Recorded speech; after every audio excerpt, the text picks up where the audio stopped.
Hello everyone, my self जय शर्मा। स्वागत है मैथ्स की एक और नई क्लास में, जिसके अंदर हम जो जीरियाट्रिक नर्सिंग है उसके बारे में पढ़ने जा रहे हैं। जीरियाट्रिक नर्सिंग क्या होती है? जो कि एल्डर जो लोग होते हैं, जो एल्डर पर्सन होते हैं, बूढ़े लोग जो होते हैं, उनके अंदर किस प्रकार से डिजीज को और उसके अंदर कैसे हमारे को किसी भी मैनेजमेंट करना होता है नर्सिंग केयर के रिलेटेड, वो देखना है।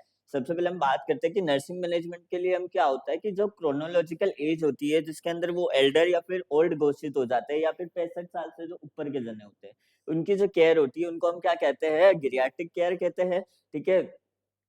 इसके अंदर क्या हो जाता है? The old age is inevitable process of the life. ये एक इनएविटेबल प्रोसेस है, आप ना चाहकर भी बूढ़े तो एक दिन होगे, है ना? तो वो चीज इसमें लिखी हुई है। In old age the people have limited regenerative abilities. Limited जो रीजनरेटिव एबिलिटीज होती है पेशेंट के अंदर, वो आपको देखने को मिलती है। और इसके अलावा क्या होती है कि इनके अंदर सस्पेक्टेबिलिटी होती है वेरियस डिजीज और डिसऑर्डर्स होने की यंग पर्सन से। यंग पर्सन में भले कोई डिजीज जो है वो कम होगी, लेकिन जैसे जैसे इंसान बूढ़ा होता जाएगा उनके अंदर जो डिजीज की जो लेवल है वो बढ़ता जाता है ना, कि मतलब उनका रिस्क जो फैक्टर है वो बढ़ता जाता है। देन इसके बाद में आ जाता है हमारे एक्सीडेंट्स वगैरह होने के चांसेस भी इनमें ज्यादा होते हैं, गिरने के चांसेस ज्यादा होते हैं। ये सारी चीजें होती है। In this phase of life the function of everybody system is Altered. यानी बॉडी के जो पूरे सिस्टम होती हैं उनमें अलग अलग फंक्शन जो है वो डिटोरिएट होने के चालू हो जाता है, डिटोरिएट होना। इसमें हम गेरियाट्रिक नर्सिंग, जिसको हम गेरेटोनोलॉजिकल नर्सिंग भी कहते हैं। गेरेटोनोलॉजिकल नर्सिंग क्या होती है?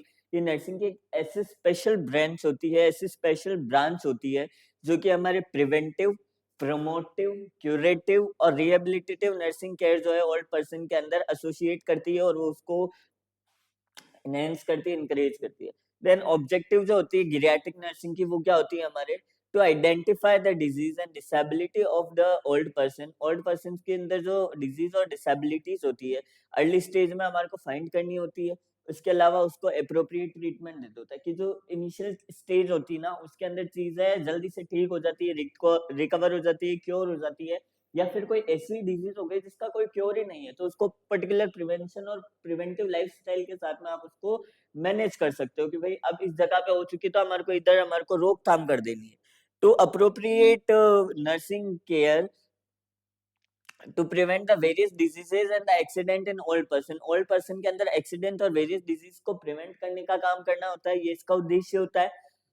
इसके अलावा रिहेबिलिटेटिव सर्विसेज जो होती है वो प्रोवाइड कराना इसका ऑब्जेक्टिव होता है, उद्देश्य होता है। Encourage the old person for maintaining the positive attitude toward health. Health के प्रति जो है अपना एटीट्यूड पॉजिटिव रखने के लिए हमारे को उनको एनकरेज करना है कि वो ऐसा ना सोचे कि वाह अब तो उम्र हो गई है, अब तो जाना है, अब क्या है ये जो बढ़िया है। ऐसा नहीं, उनको पर्टिकुलरली लाइफस्टाइल मेंटेन करने के लिए कहो, उनको कहो कि आप जोर से हंसिए। इसके अलावा वॉकिंग कर सकते हैं, आप गार्डन में जाइए, घूमिए, करिए। ऐसा अपने पर्टिकुलर खुद का जो बिहेवियर है उसको पॉजिटिव रखने की कोशिश करनी चाहिए। उनको एनकरेज करना चाहिए कि आप ऐसा रखिए। देन इसके बाद में encourage the all person to adopt the healthy lifestyle. Healthy जो लाइफस्टाइल है उसको अडेप्ट करने के लिए कहिए। ठीक है। देन इसके बाद में आ जाता है हमारे health promotion of edged person. जो एजिड पर्सन होते हैं उनका जो हेल्थ प्रमोशन है, सॉरी हेल्थ प्रॉब्लम है, क्या क्या होती है उनके अंदर। तो वेरियस सिस्टम्स में वेरियस डिजेनरेटिव डिसऑर्डर्स हो सकते हैं, पर्टिकुलरली बात करते हैं।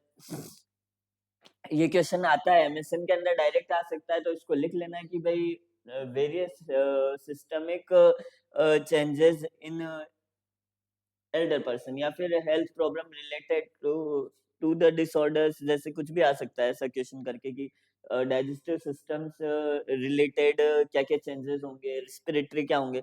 सबसे पहले हम बात करते हैं डाइजेशन की, तो इसमें हो सकता है wearing of teeth, wearing down of teeth, यानी दांत गिरने लग जाते हैं। सिक्रेशन ऑफ सलाइवा, सलाइवा का जो सिक्रेशन होता है वो ज्यादा हो जाता है, और डाइजेस्टिव जूसेस जो होती है वो डिक्रीज हो जाती है।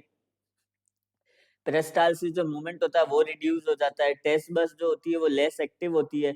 इसके अलावा जो बोवेल मूवमेंट होते हैं वो डिक्रीज हो जाते हैं। इसके अलावा प्रोसेसेस ऑफ डाइजेशन, डाइजेशन का जो प्रोसेस होता है वो स्लो हो जाता है। और दूसरी चीजें क्या है, अबव प्रॉब्लम अगर हो जाती है तो उनके कारण से क्या क्या चीजें देखने को मिलती है हमारे को? चबाने और निगलने के अंदर डिफिकल्टीज होती हैं। इसके अलावा लॉस ऑफ एपेटाइट, भूख कम लगती है। माल न्यूट्रिशन हो जाता है। हार्ट बर्न आफ्टर मील, खाने के बाद में है ना ऐसा लगता है जैसे पेट जल रहा है, हार्ट बर्न की कंडीशन उसके अंदर होने लगती है। दूसरा, रेस्पिरेशन में क्या-क्या चेंजेस आ सकते हैं, एल्वियोलाई की जो इलास्टिसिटी है वो डिक्रीज हो सकती है, लंग कैपेसिटी डिक्रीज हो सकती है, कफ रिफ्लेक्स जो है वो वीक हो जाता है। उसकी वजह से क्या-क्या प्रॉब्लम अराइज होती है, तो इसके अंदर डिस्निया की कंडीशन होती है, इसके अंदर एस्पिरेशन का रिस्क बढ़ सकता है, इसके अंदर कफ जो होते हैं एक्सपेक्टोरेशन वाले हो जाते हैं। इसके अलावा increase risk of respiratory infection, respiratory जो इन्फेक्शन होती है उनका रिस्क बढ़ जाता है। देन इसके बाद में आ जाती है हेल्थ प्रॉब्लम्स और due to changes in integumentary system. Integumentary systems के अंदर क्या क्या चेंजेस आते हैं, जिसके अंदर सबसे पहले स्किन चेंजेस में देखो तो स्किन का टर्गर डिक्रीज हो जाता है, स्किन पर व्रिंकल्स यानी कि झुर्रियां पड़ने लग जाती है, चेरी एंजियोमास कहती होती है, मैं बताता हूँ आपको।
मान लो कि जो किसी का हैंड है हमारे सामने, है ना, थोड़ा सा इसको वो राक्षस का हाथ लग रहा है मुझे। ठीक है, ये किसी का हैंड है हमारे सामने। अब इस जगह हमारे को क्या देखने को मिलेंगे, इनके अंदर चेरियो एंजियोमास देखने को मिलेंगे, यानी कि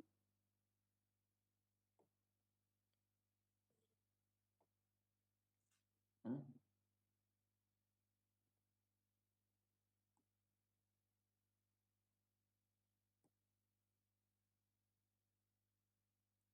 इस प्रकार से हमारे को उसके अंदर चेरी स्पॉट्स देखने को मिलेंगे, जिनको हम चेरी एंजियोमास कहते हैं।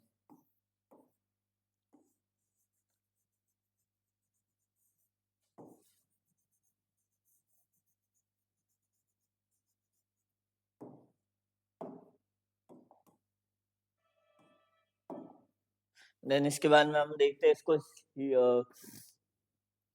सबक्यूटेनियस जो फेट होता है उसका वो रिड्यूस हो जाता है पेशेंट के अंदर, है ना।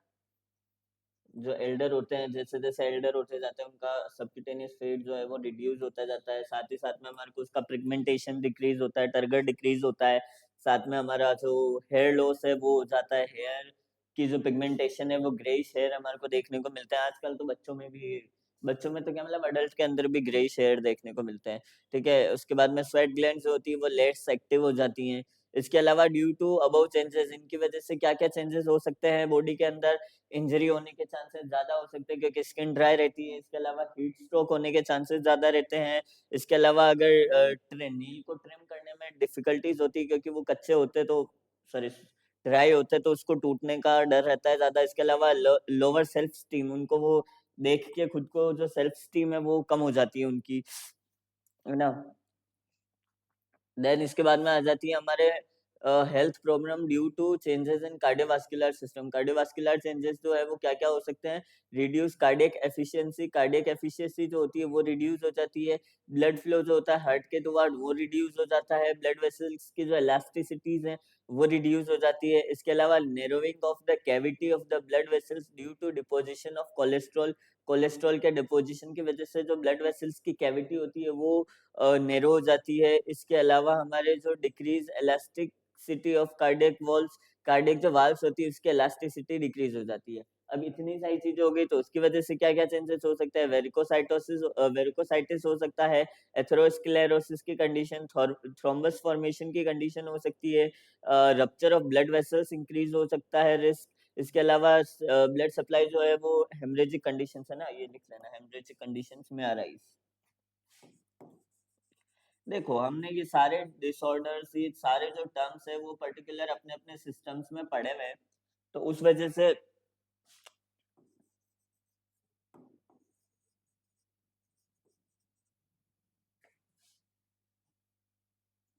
डिसऑर्डर्स है ना,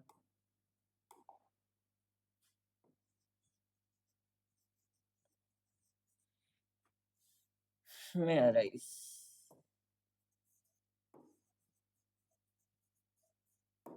देन इसके बाद में थ्रोम्बस फॉर्मेशन हो सकता है, ये सारी चीजें इसमें हो सकती है, ठीक है।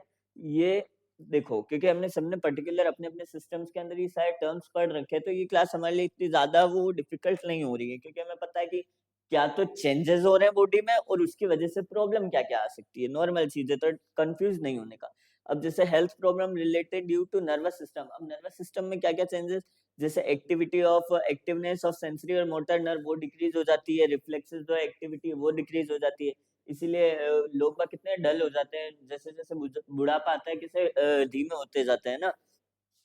क्या क्या प्रॉब्लम्स हो सकती है इसकी वजह से, पेन सेंसेशन कम होता है उनको, पेन उनको नहीं हो पाता क्योंकि नर्व कमजोर हो जाती है, सेंसरी जो आउटपुट है, आउटकम है, मोटर आउटकम है वो कम हो जाता है। इसके अलावा increase risk of injury due to diminish sensation, diminish जो सेंसेशन है उसका रिस्क ऑफ इंजरी जो है वो ज्यादा हो जाती है। इसके अलावा बैलेंस जो होता है बॉडी का वो डिक्रीज हो जाता है। इसके अलावा जो हमारी incontinence of urine and stool, urine और जो स्टूल होती है उसका अंदर इनकंटिनेंस देखने को मिलता है। इसके अलावा loss of appetite due to diminish sense of smell and taste, smell और जो टेस्ट होती है उसका कम होने के कारण से जो है खाना नहीं पाता, इसलिए एनोरेक्सिक कंडीशन, एपेटाइट लॉस हो जाता है। यूरिनरी चेंजेस क्या क्या हो सकते हैं, हमारे नेफ्रॉन के नंबर डिक्रीज हो सकते हैं, यूरिनरी स्पिंक्टर का टोन डिक्रीज हो सकता है, जो एक्सटर्नल यूरिनरी जो स्पिंक्टर है उसका जो कंट्रोल है वो डिक्रीज हो सकता है। इसके अलावा हमारी जो किडनी की जो एबिलिटी होती है concentrate the urine and eliminate the medicine is impaired, यानी यूरिन और जो क्या कहते हैं, यूरिन को कंसेंट्रेट करने के लिए और उसको जो मेडिसिन को एलिमिनेट करने का जो एबिलिटी होती है वो इम्पेयर्ड हो जाती है। Then due to above changes the health problem में अराइज, क्या क्या हेल्थ प्रॉब्लम जो है अराइज हो सकती है, तो फ्रीक्वेंसी ऑफ यूरिनेशन, यूरिनेशन की जो फ्रीक्वेंसी है वो, इसके अलावा ड्रिबलिंग हो सकती है, नॉक्चूरिया, डिस्यूरिया, यूरिनरी इनकंटिनेंस, ये सारी कंडीशंस हमारे को उसमें देखने को मिलता है। देन इसके बाद में आ जाता है हमारे रिप्रोडक्टिव चेंजेस, क्या क्या हो सकते हैं इसमें। मेल के अंदर आ जाता है कि पिनाइल की जो टेस्टिस की साइज है वो कम हो जाती है, पेडलनेस जो स्कॉटम है वो हो जाता है, हमारे को देखने को मिलता है। एनलार्ज प्रोस्टेट ग्लैंड जिसको बिनाइन प्रोस्टेट हाइपरट्रोफी भी कहते हैं हम, है ना।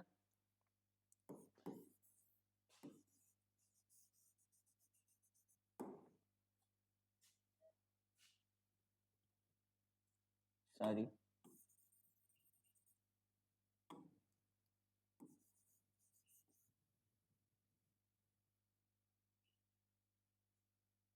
यार मेरे को बिनाइन की स्पेलिंग भूल गया, एक बार मैं खुद लिखता हूँ।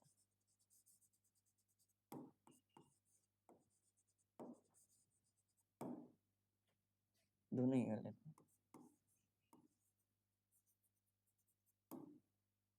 ओके, बिनाइन की स्पेलिंग भूल गया मैं।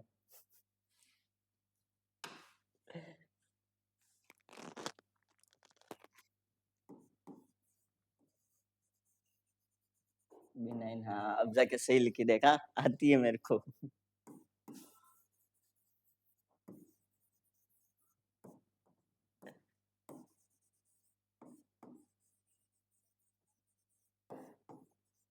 बिनाइन प्रोस्टेट हाइपरट्रोफी हो सकती है उसको। इसके अलावा उनके जो प्यूबिक हेयर्स होते हैं वो डिक्रीज हो जाते हैं।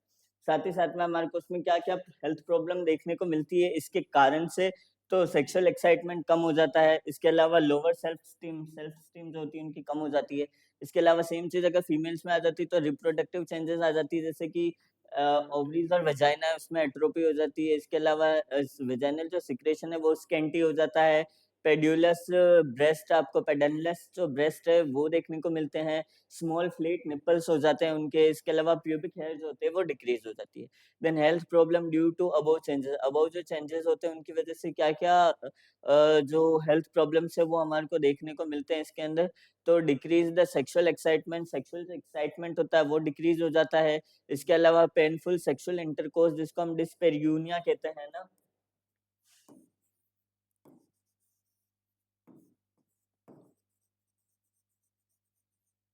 डिस्पेरियूनिया की कंडीशन इसमें देखने को मिलती है, सेल्फ एस्टीम उनका लो हो जाता है।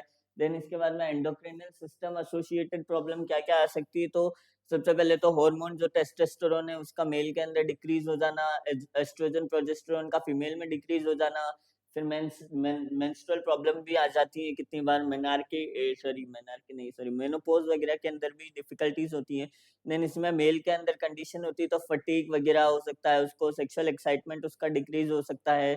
इसके अलावा इनफर्टिलिटी की जो कंडीशंस होती है वो हो सकती है। इसके अलावा डिप्रेशन की कंडीशन उनमें आ सकती है। इसके अलावा ऑस्टियोपोरोसिस जो होती है उसके अंदर क्या हो जाता है, रिस्क ऑफ द ऑस्टियोपोरोसिस अगर फीमेल में होता है तो क्या देखने को मिलता है, in the female the menopause associated problems arise, जैसे वेजिनाइटिस, एंडोमेट्राइटिस हो सकता है उसको, यूरिनरी ट्रैक्ट इन्फेक्शन उसको हो सकता है। देन इसके बाद में हेल्थ प्रॉब्लम जो होती है, health problems due to changes in musculoskeletal system, क्या क्या सिस्टम्स में चेंजेस आते हैं, तो साइज एंड टोन जो होती है मसल्स की वो डिक्रीज हो जाती है, ऑस्टियोपोरोसिस की कंडीशन हो सकती है। इसके अलावा decrease the amount of synovial fluid जो होता है उसका अमाउंट डिक्रीज हो जाता है।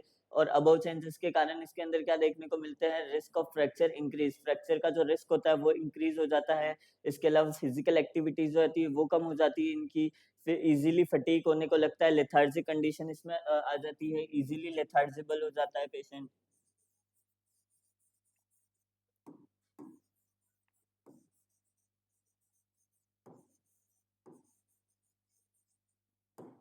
ठीक है। Then inability to perform the activity of daily living, daily living की जो एक्टिविटी है उसको परफॉर्म करना। इसके अलावा मोबिलिटी को डिक्रीज कर देना। इसके अलावा हमारे जो ऑस्टियोआर्थराइटिस की कंडीशन है उसका रिस्क इंक्रीज हो जाता है, इसमें जॉइंट पेन हो जाता है। Due to above changes risk of injury also increase, इसकी वजह से इंजरी का जो रिस्क है वो भी बढ़ जाता है। देन इसके बाद में 10वीं जो हमारी चीज है वो क्या है, सेंसरी सिस्टम में क्या क्या चेंजेस आती है, दिखना कम हो जाता है, सुनना कम हो जाता है, टच सेंसेशन उनके कम हो जाते हैं। इसके अलावा पेन, प्रेशर और टेम्परेचर जो है वो उसका डिमिनिश हो जाता। इसके अलावा अबव जो चेंजेस होती है उनके कारण रिस्क फैक्टर्स हो सकती हैं, है ना, दिखेगा नहीं, कहीं से टकरा जाएंगे, कहीं गिर जाएंगे, कहीं लड़खड़ा जाएंगे, पीछे से किसी ने गाड़ी का हॉर्न मारा, सुना नहीं, गिर गए, तो वो डिक्रीज हो जाती है चीजें। देन इसके अलावा क्रोनिक जो डिजीज होती है इसके अंदर क्या क्या प्रॉब्लम्स हो सकती है, डायबिटीज, मेलाइटस, कैंसर वगैरह जो है ये क्रोनिक स्टेज पे हमारे को देखने को मिलता है। देन इसके बाद में हमारे एक्सीडेंट के रिस्क बढ़ सकते हैं। इसके अलावा हमारे जो इन्फेक्शियस डिजीज होती है उसके रिस्क बढ़ सकते हैं, क्यों, क्योंकि उनमें लोअर इम्यूनिटी होती है, बच्चों और बूढ़ों में होती है। देन इसके बाद में सर्टेन साइकोलॉजिकल प्रॉब्लम्स आ सकती है, जैसे न्यूरोलॉजिकल चेंजेस हो गए, फिजिकल चेंजेस आ गए, फिजिकल एक्टिविटी हो गई, साइकोलॉजिकल वीकनेस हो सकता है, social withdrawal, economic independence, dependence की, लाइक अब बूढ़े हो गए तो कमाएंगे तो नहीं, तो अभी बेटे बहू को ही खर्चा उठाना है। इसके अलावा पार्टनर की जो डेथ हो जाती है तो वो एक ऐसी कंडीशन होती है जिसके अंदर उनको अकेला रहने का बहुत वो, अकेले रहते हुए उनको बहुत दिक्कत होती है। देन इसके अलावा presence of chronic disease, psychological support नहीं रहता ना फिर किसी का, तो क्रॉनिक जो डिजीज है उसके प्रेजेंस के कारण ये हो सकता है। इसके अलावा गिरियाट्रिक नर्सिंग के अंदर क्या क्या हमारे को प्रिंसिपल्स देखने को मिलते हैं, सबसे पहले आता है हमारे को ये चीज ध्यान रखनी कि हमारे को उनको सिंपैथी प्रोवाइड करानी है। जरूरी नहीं है कि जो ओल्ड एज के पर्सन आए वो आपको जैसा आप कहोगे वैसा कोऑर्डिनेट करेंगे, कोऑपरेट नहीं करेंगे, वो गाली भी दे सकते हैं, तुमको मार भी सकते हैं, मार नहीं सकते लेकिन हाँ मतलब वो कह सकते हैं मैं थप्पड़ मार दूंगा, तू मेरे से दूर है, तू जा यहाँ से, ऐसे वैसे, तो लेकिन हमारे को उनको शांति से सुनना है, बिकॉज वो बुजुर्ग है और उसके अलावा वो रिस्पेक्टेड पर्सन है, सिविलाइज पर्सन है, और साथ में उनका वो खुद ही बेचारे अपनी कंडीशन से दुखी है, तो उसको और हार्श वर्ड यूज करके, डोमिनेट करके हम क्यों उनको वो करें और दुखी क्यों करें, उनको अपन हमारे को गुस्सा नहीं करना है। देन दूसरी चीज है कि सोशल और स्पिरिचुअल नहीं, बुजुर्ग लोग यंगस्टर्स में नहीं होता है, बट जो एल्डर पर्सन होते हैं, जो गिरियाटिक पेशेंट्स होते हैं, उनको स्पिरिचुअल नीड होती है, उनको उनकी प्रार्थना जो है वो टाइम टू टाइम करनी है, उनकी किताबें उनको पढ़नी है, उनको उनका जो पाठ है वो रोज करना है, उनकी माला उनको रोज करनी, तो वो उनके जो हमारे को स्पिरिचुअल डिग्निटी उसको मेंटेन रखनी है, स्पिरिचुअल जो नीड है, उसको बिलीफ है, उसको आपको प्रोवाइड कराना है, साथ में फिजिकल और इमोशनल सपोर्ट भी देना है, नीड भी प्रोवाइड करानी है। अगर उनका जो इम्यूनिटी पावर कमजोर होने के कारण उनको इन्फेक्शंस देखने को मिलता है, तो स्ट्रिक्ट एसेप्टिक टेक्निक्स का इस्तेमाल करना है हमारे को, स्टेराइज आर्टिकल्स का इस्तेमाल करना है, और इसके अलावा हमारे को पेशेंट की जो फिजिकल वीकनेस और इनकेपेबिलिटी है उस पर हंसना नहीं है, उनके ऊपर हमारे को ऐसे नहीं जताना है कि उनको हमारे को कुल मिला के डोमिनेंट फील नहीं करवाना है। देन इसके बाद में appropriate measure should be used to prevent them from being injured, यानी इंजर्ड होने से उनको हमारे को बचाना है ना, उनको प्रिवेंट करना है इंजरी से। देन इसके बाद में नेक्स्ट आ जाता है हमारे assisted the persons in performing the activities of daily living. Daily living की जो एक्टिविटीज है उनको परफॉर्म करने के लिए पेशेंट को इनकरेज करना है। पर्सनल जो हाइजीन होती है, प्रॉपर पर्सनल हाइजीन उसको मेंटेन करवानी है हमारे को। इसके अलावा provision of the recreational diversion of activity, recreational जो डाइवर्शनल एक्टिविटीज होती है ओल्ड के अंदर, उनको प्रोविजन है आपको वो प्रोवाइड करवाना है। इसके अलावा जो special attention should be given to fulfilling their religious, social and spiritual need. Religious, social और स्पिरिचुअल जो नीड्स है उनको आपको स्पेशल अटेंशन प्रोवाइड करानी है। इमोशनल सपोर्ट जो है वो आपको प्रोवाइड कराना है। इसके अलावा वेल बैलेंस डाइट जो है वो हेल्पफुल होती है, तो अर्ली रिकवरी के लिए न्यूट्रिशियस और इजीली डाइजेस्टेबल और फ्रेश फ्रूट्स जो है वो आपको प्रोवाइड करवाना है। इसके अलावा एक्स्ट्रा जो प्रिकॉशंस है वो आपको प्रोवाइड कराना है। एनजी ट्यूब और यूरिनरी जो कैथेटर होते हैं उसका इंसिजन आपको करवाना है। इसके अलावा बॉडी टेम्परेचर हो गया, एडमिनिस्ट्रेट ऑफ एनिमा प्रोवाइड, ये सारे जो कोल्ड और हॉट एप्लीकेशन है इनके अंदर एक्स्ट्रा प्रिकॉशन हमारे को रखने हैं। इसके अलावा नर्स की क्या क्या रोल होता है, सबसे पहले तो होता है सारी चीज़ों का असेसमेंट करना कैसे क्या है। दूसरा आता है अप्रोप्रिएट नर्सिंग प्रोवाइड उनको प्रोवाइड करानी है। इसके अलावा हमारे को साइकोलॉजिकल, सोशल और स्पिरिचुअल नीड प्रोवाइड करानी है। कौन सी हमारे को करानी, कंप्रहेंसिव उनको जो है केयर प्रोवाइड करानी है।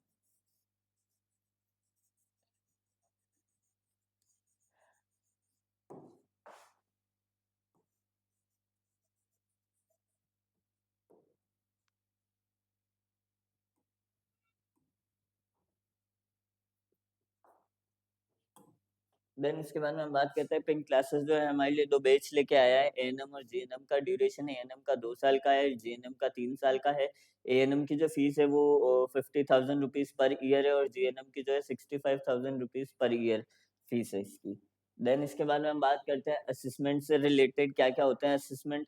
तो सबसे पहले हम हिस्ट्री टेकिंग करते हैं, फिजिकल एग्जामिनेशन करते हैं, और वेरियस इन्वेस्टिगेशन, जैसे कि हम इसमें हेल्थ असेसमेंट में फिजिकल, मेंटल, सोशल और स्पिरिचुअल हेल्थ रिलेटेड प्रॉब्लम्स और नीड्स होती है उनको हम असेस करते हैं। न्यूट्रिशनल लेवल, उनका स्ट्रेंथ वीकनेस असेस करना, एलिमिनेशन पैटर्न, उसका attitude toward the family members का जो टुवर्ड्स ओल्ड लोग हैं उनके ऊपर कैसा एटीट्यूड है हमारे को उसको देखना है, कैसा उनका बिहेवियर है, कैसा उनका जो पूरा पैटर्न ऑफ लाइफस्टाइल है वो देखना है। नॉलेज करना है, नॉलेज लेवल जो है वो रिगार्डिंग किसी भी हेल्थ को है, क्या उनका एटीट्यूड है हेल्थ के प्रति, हमें वो चेक करना है। इसके अलावा अप्रोप्रिएट नर्सिंग केयर जो है वो प्रोवाइड करानी, तो उसमें नॉर्मल ब्रीदिंग पैटर्न आपको मेंटेन करना है, काम को कंफर्टेबल पोजीशन देनी है, डिस्निया है तो उसको पोलर पोजीशन देनी है, नंबर ऑफ विजिटर्स जो है वो कम रखने ताकि इन्फेक्शन ना हो, कंटामिनेशन प्रिवेंशन, ठीक है, कंटामिनेशन प्रिवेंशन होता है, इसका ध्यान रखना है, प्रिवेंशन ऑफ कंटामिनेशन,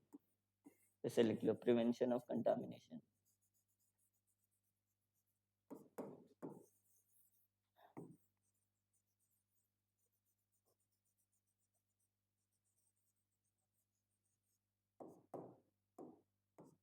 ठीक है, देन इसके बाद में आ जाता है हमारे फ्लूइड इनटेक जो होता है वो अगर कॉन्ट्राइंडिकेटेड नहीं है तो उसको इंक्रीज करना है हमें।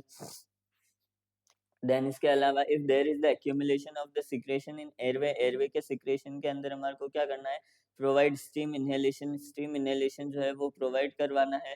इसके अलावा पोस्टरल जो ड्रेनेज है वो परफॉर्म करना है, और परफॉर्म ट्रेकोब्रोंकियल सक्शनिंग, ट्रेकोब्रोंकियल जो सक्शनिंग होती है वो प्रोवाइड करानी है इफ रिक्वायर्ड, अगर ज़रूरी होती है तो। देन इसके बाद में encourage the old person by deep breathing, deep breathing exercise और कफिंग एक्सरसाइज होती है उसको आपको इंकरेज करना है। If the patient is suffering from dyspnoea, अगर पेशेंट जो है डिस्निया और साइनोसिस से सफर कर रहा है तो उसको एडमिनिस्ट्रेट करनी है artificial oxygen as doctor's prescription. इसके अलावा अगर ओल्ड पर्सन जो है वो सफरिंग हो रहा है हमारे जो अपर रेस्पिरेटरी इन्फेक्शन है उनसे, तो उसको हमारे को एंटीबायोटिक जो है वो प्रोवाइड करानी जितनी डॉक्टर ने प्रिस्क्राइब किए 5 आवर का रूल लगा के। देन इसके बाद में नेक्स्ट हमारे न्यूट्रिशनल लेवल को कैसे आप मेंटेन करोगे। अगर पेशेंट जो है वो डिफिकल्टी इन स्वीविंग हो रही है, इंडाइजेशन हो रहा है, difficulty in swallowing, nausea, vomiting, constipation, diarrhoea, loss of appetite, loss of taste sensation, ये सारी चीज़ें जो है वो ओल्ड पर्सन्स के अंदर हमारे को देखनी है और उनको मेंटेन करना है, इनको उसके अकॉर्डिंग देनी है हमारे को चीज़ें, ठीक है? तो इसमें क्या करोगे कि बिफोर मेन्यू प्लान करने से पहले आपको उसकी जो ability to swallow, chew and digest food है, ऐसा नहीं है कि आप उनको ऐसी चीज़ दे दो जो वो उनसे पचाई नहीं जाए, चबाई नहीं जाए, तो हम उनको जो है दलिया वगैरह हुआ, जो सेमी सॉलिड डाइट होती है उसके अकॉर्डिंग जैसे पर नीड होती है वो दी जाती है, dietary modification as per need. Then इसके बाद में आ जाती है हमारी, लिख दो, dietary modification as per need.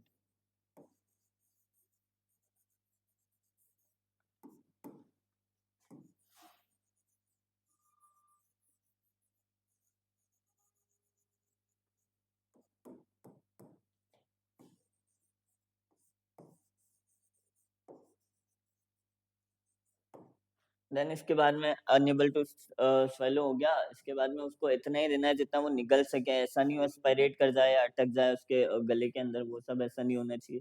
इसके अलावा encourage the person to take the small meal frequently, small meal जो है फ्रीक्वेंटली लेने के लिए आपको उसको कहना है। इसके अलावा मेन्यू प्लानिंग जो है वो आपको करवानी है, पर्सन्स लाइक्स और डिसलाइक, उसके जो लाइक्स और डिसलाइक्स हैं उसको आपको जो है वो माइंड के अंदर रखना है। इसके अलावा मील टाइम जो है वो प्लीजेंट रखना है, मील टाइम जो है वो प्लीजेंट रखना है, उसको शांति से खाना खाने देना है, उसके अन्न को ज़हर नहीं करना है हमें। ठीक है? इसके अलावा serve the food in attractive way में ऐसा नहीं है कि फूल वगैरह के साथ रखने, लेकिन ऐसे सर्व करो कि उसको देख के थोड़ा सही लगे। देन इसके बाद में आ जाता है हमारा ओल्ड पर्सन जो होता है उसको एनकरेज करना है कि जैसे कैट फूड खाती है सिटिंग पोजीशन में, वैसे ही आपको खाना खाना है। इसके अलावा आपको जो हैंड वॉशिंग करनी है प्रायर और आफ्टर द मील, और रिंस करना है माउथ को, मुँह धोना है, कुल्ला करना है, गार्गल करना है। इसके अलावा carbohydrate, protein, fats, vitamin, minerals की जो प्रॉपर पोर्शन में रिक्वायरमेंट रखनी है। इसके अलावा फ्लूइड इंटेक जो होता है वो सफिशिएंट होना चाहिए। इसके अलावा इन केस ऑफ कॉन्स्टिपेशन, अगर कॉन्स्टिपेशन है तो फाइबर रिच डाइट देनी है। इसके अलावा अनेबल टू च्यू, वो चबा नहीं सकता, स्वेलो। इसके अलावा डाइजेशन, ओरल डाइट, तो उसको हम जो आईवी ड्रिप वगैरह चलाते हैं, टोटल पैरेंटरल न्यूट्रिशन टीपीएन देते हैं। ठीक है? देन इसके बाद में नेक्स्ट आती है हमारी nursing care of cardiovascular system. Cardiovascular जो सिस्टम होता है उसके रिलेटेड नर्सिंग केयर देखते हैं, तो provide Fowler and cardiac position, cardiac और फॉवलर पोजीशन प्रोवाइड करवानी है कार्डियोवास्कुलर सिस्टम के अंदर। इसके अलावा एडिक्वेट बेड रेस्ट देना है, एडिमा और साइनोसिस से बचाना है, उसको क्लोजली मॉनिटर करना है, अगर हो गया तो इमीडिएटली डॉक्टर को इन्फॉर्म करना है। इसके अलावा एक्टिविटी ऑफ डेली लिविंग जो है वो परफॉर्म करने में उसकी हेल्प करनी है। हाई फैटी जो डाइट है और स्पाइसी जो डाइट है उसको अवॉइड करना है, एसिडिटी वगैरह से बचाना है, और सोडियम जो इनटेक होता है उसको रिस्ट्रिक्ट करना है। इसके अलावा पर्सन्स को जो है हेवी फिजिकल एक्टिविटीज अवॉइड करवानी है। इसके अलावा आर्टिफिशियल ऑक्सीजन जो होती है वो एडमिनिस्ट्रेट करनी है अगर ज़रूरत होती है तो। देन इसके अलावा maintain normal elimination pattern, normal जो एलिमिनेशन पैटर्न होता है उसको मेंटेन करना है, जिसमें आ जाता है पेशेंट को आपको अकेला नहीं छोड़ना है, उसको कंटिन्यूअस नर्सिंग केयर प्रोवाइड करानी है, प्राइवेसी मेंटेन रखनी है, यूरिन स्टूल जो है वो उसको समय आपको प्राइवेसी मेंटेन रखनी है, उसको टॉयलेट में जाने में अनेबल है, वॉशरूम यूज़ करने में अनेबल है, तो यूरिनल और बेड पान जो है बेड साइड के ऊपर आपको प्रोवाइड रखने हैं एनी टाइम। इसके अलावा हमारे को प्रॉपर पोजीशनिंग जो है यूरिन और स्टूल के समय पेशेंट में रखवानी है। देन इसके बाद में उसके सफरिंग, अगर वो सफ़र करता है किस चीज़ से, यूरिनरी इनकंटीनेंस से, तो कैथेटराइजेशन डॉक्टर के द्वारा दिया गया है तो उसको करना है। इसके अलावा उसको एक्सरसाइज की जिससे है ना पेरिनियल और एब्डोमिनल मसल स्ट्रेंथन हो, अगर कॉन्ट्राइंडिकेटेड नहीं हो तो वो करवानी है। इसके अलावा बेड पर यूरिनल रखने ही रखने हैं, पेरिनियल एरिया को ड्राई और क्लीन रखना है। इसके अलावा हमारा जो होता है कि ड्राई मॉइस्ट रहेगा तो वहाँ पे फंगल इन्फेक्शन होने के चांसेस होते हैं। देन इसके अलावा हमारे जो क्लोथ्स और बेडिंग वगैरह जो होती हैं उनको आपको गीले होने से बचाना है। इसके अलावा यूरिनरी इनकॉन्टिनेंस और जो एप्रोप्रिएट ट्रीटमेंट होता है उसको अकॉर्डिंगली हमारे को ट्रीट करना है। देन इसके बाद में कैथेटराइजेशन जो होती है वो क्या हो जाती है, हमारे स्ट्रिक्ट एसेप्टिक टेक्निक जो होती है उसके आधार पे हमारे को यूज़ करनी है। देन इसके बाद में आती है हमारे कि अगर पेशेंट जो है सफ़र करता है किससे, हमारे यूरिनरी रिटेंशन से, तो उस समय हमारे को क्या उसको प्रोवाइड कराना है, यूरिनेशन के समय प्राइवेसी मेंटेन रखनी है, प्रॉपर पोजीशन देनी है, बेड पर यूरिनल्स रखने हैं, ओल्ड पेशेंट है तो एडिक्वेट फ्लूइड का अगर कॉन्ट्राइंडिकेटेड नहीं है तो उसके लिए इंकरेज करो। इसके अलावा एडिक्वेट डाइट जो होती है वो भी देनी होती है फ्लूइड के साथ में। इसके अलावा एडिक्वेट टाइमिंग ऑफ यूरिनेशन के पर्टिकुलर इस टाइम पे, ऐसा नहीं है कि भाई तेरे को उस समय ही जाना है, ऐसा भी मत कर देना। उसको बार बार आ रहा है तो कि नहीं नहीं तेरे को तो 2 बजे जाना है तो 2 बजे जाना है, ऐसा भी मत कर देना बेचारे के साथ, नहीं तो देन इसके बाद में हम कैथेटराइजेशन स्ट्रिक्ट एसेप्टिक टेक्निक्स के साथ में यूज करवाते हैं। इसके अलावा urinary retention and provide the treatment accordingly, और यूरिनरी रिटेंशन और ट्रीटमेंट जो है उसके अकॉर्डिंगली उसको हमारे को ट्रीटमेंट प्रोवाइड करवाना है। In the old person is suffering from constipation, अगर ओल्ड पर्सन जो है वो कॉन्स्टिपेशन से सफर करता है तो increase hydration if it is not contraindicated, hydration increase करो अगर ये चीज कॉन्ट्राइंडिकेटेड नहीं होती तो। increase the activities of the level as per the tolerance if not contraindicated, as per tolerance जो है वो एक्टिविटी जो है इंक्रीज करनी है। इसके अलावा पासिंग स्टूल के समय आपको जो प्राइवेसी प्रोवाइड करवानी है। इसके अलावा assuming the proper position while defecating, defecate के समय जो है प्रॉपर पोजीशनिंग आपको प्रोवाइड करवानी है। इसके अलावा provide fibre rich diet, fibre rich जो डाइट होती है वो प्रोवाइड करवानी है।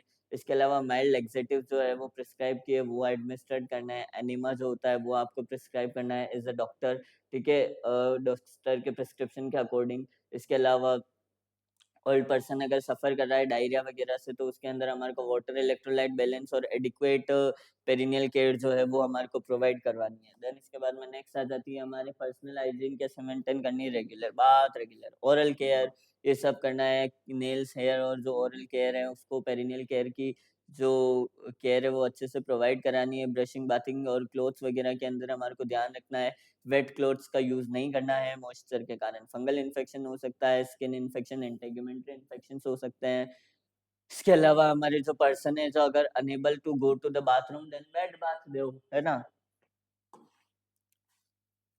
नेक्स्ट आ जाती है हमारे इनसेंसरी। इनसेंसरी के अंदर क्या क्या आ जाता है, हमारे इनसेंसरी के अंदर आ जाता है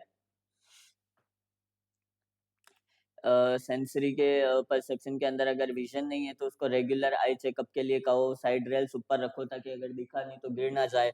इसके अलावा लैंप्स जो होती है डू नॉट हैव ग्लेयर्स, ऐसे लैंप्स का इस्तेमाल नहीं करना जिससे उसको ग्लेयर्स हुए। देन इसके बाद में गुड जो प्रोविजन ऑफ लाइट्स है जिसमें रीडिंग, बाथरूम वगैरह, टॉयलेट वगैरह में उस समय जो है लाइटनिंग अच्छी रखनी चाहिए ताकि दिखे नहीं तो गिरे ना। ठीक है, इसके बाद में हमारा नेक्स्ट आता है कि इसके अंदर अगर टेम्परेचर, पेन और प्रेशर सेंसेशन होता है तो उसके लिए डेली स्किन जो है उसको आपको मॉनिटर करना है कि किसी प्रकार से कोई कंटिन्यूटी तो ब्रेक नहीं हुई है। इसके अलावा टेम्परेचर जो होता है वाटर और फ्लूइड का वो ठीक करना है जिसमें cold hot application, drinking, bathing वगैरह का ध्यान रखना है। इसके अलावा शार्प ऑब्जेक्ट्स जो होता है उसको हमारे को उनके रिचेस से दूर रखना है। देन इसके बाद में नेक्स्ट हियरिंग इम्पेयरमेंट में आता है तो speak slowly and clearly while talking to the old person. Old person से जो है हमारे को कम बोलना है और क्लियरली जो है उसको हमारे को रखना है। Then make eye to eye contact with the old person while communicating, eye to eye contact जो है आपको पर्सन से रखना है। Then pay attention on the non verbal communication, non verbal जो कम्युनिकेशन है उसके अंदर आपको अटेंशन पे कराना है। Also along with the verbal communication, verbal communication के साथ while communicating with him, जब हम उनके साथ कम्युनिकेट करते हैं। Repeat the sentence when ever required, और जो भी सेंटेंस वगैरह वो है बोलते हैं उनको हमारे को रिपीट करना है जब भी जरूरत होती है तो। देन इसके अलावा getting the feedback is essential, essential जो होता है फीडबैक जो होता है वो असेंशियल होता है। Then it will make sure that the old person has understood your message clearly, उसका जो मैसेज है वो क्लियरली अंडरस्टूड कर जाता है। देन इनकरेज हिम और his family members to find out any abnormalities, उसमें किसी प्रकार से एबनॉर्मलिटीज ना हो तो उसको इनकरेज करना है ना।